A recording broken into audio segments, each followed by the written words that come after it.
the ultimate leverage I have is that I am the elected leader of almost 3 million people in the biggest city in Canada, the economic engine of Ontario, which has some serious challenges that can stand in the way of our being able to create the jobs and create the prosperity and, quite frankly, produce the tax revenue that fuels the Government of Ontario and the Government of Canada.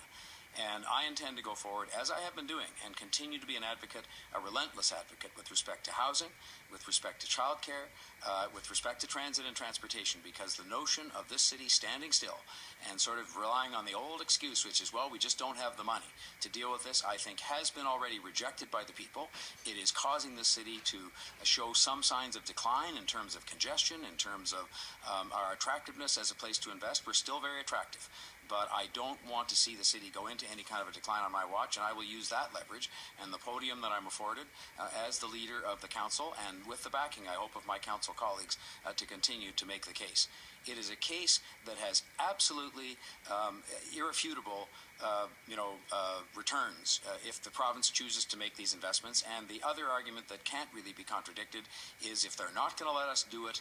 if they're not going to let us do it by the means that are provided for in the legislation, then I believe they have an absolute obligation to step up and make sure they provide us, as they've done in part to date, but only in part, with predictable, stable funding to address city priorities.